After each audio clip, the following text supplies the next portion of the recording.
Good morning, everybody. Hey, can you pull out your driver's license real quick? Go ahead, pull it out. I'll wait.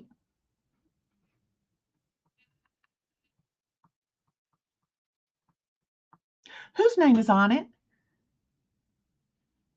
Or does it not have a name? We'll have to see about that. Life is a funny old broad. She keeps you guessing. Good morning. My name is Angela, middle initial K, last name Durden. Excuse me. And this is the Constrained View. Listen, Fox News had a really good report. It was actually it was published on October 10th. That was 4 days ago. And it was about there's the illegal immigrants who are getting CDL licenses, and they don't know how to speak English. They cannot read any English, and they have caused quite a few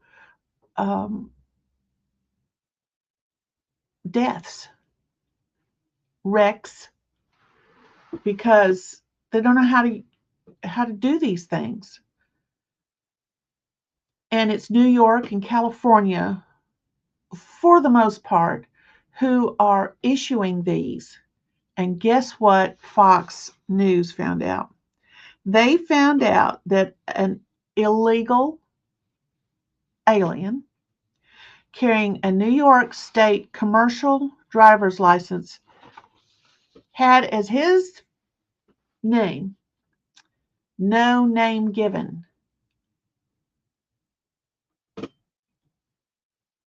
And that's why I asked you to look at yours, because if you had gone in to get a driver's license and they said, "What is your name?" and you said, "I don't want to give my name," and they put in no name given, do you think that would have ever happened?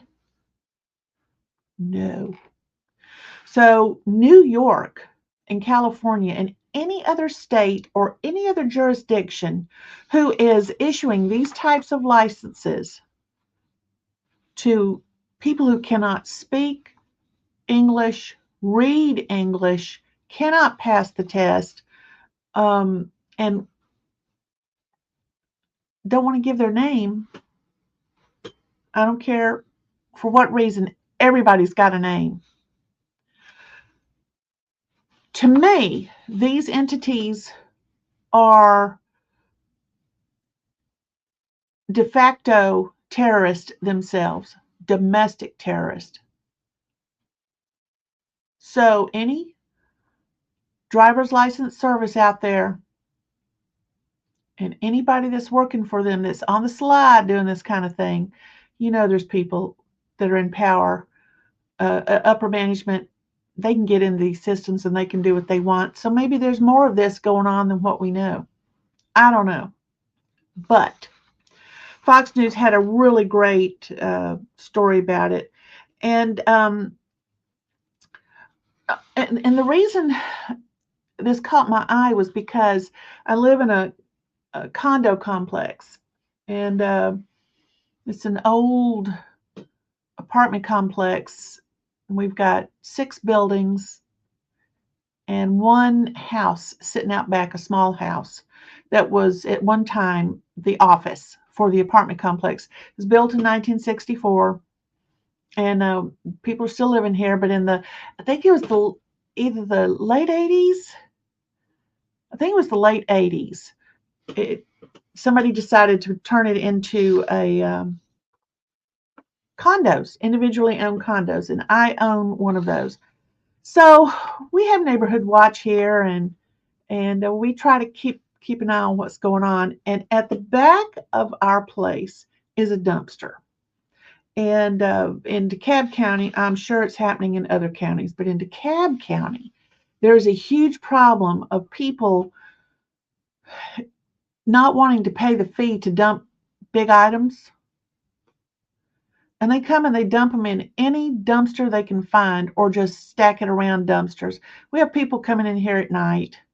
You can't always find the license. You you just can't always find these people. Washers, dryers, mattresses. Let me think what else has been put out there.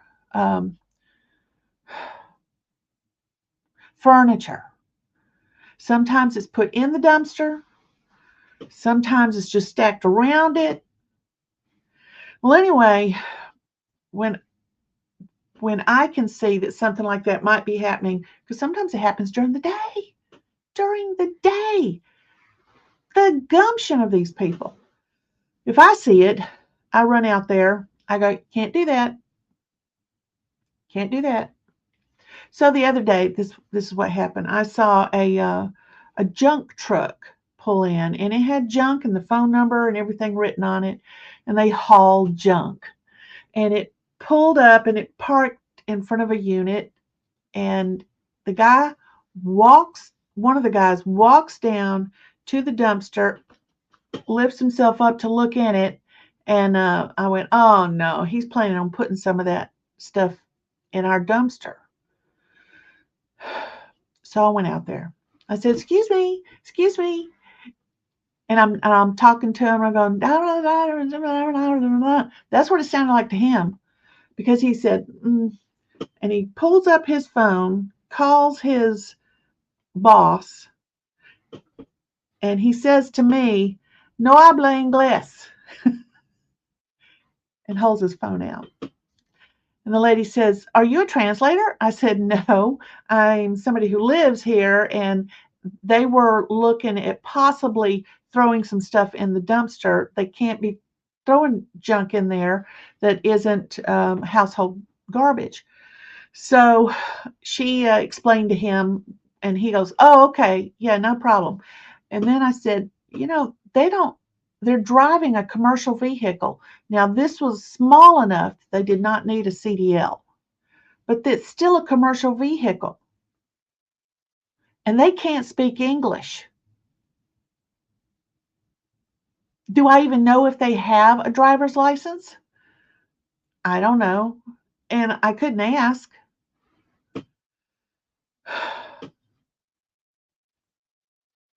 But it makes you wonder, how many people are going around working for companies that are American owned,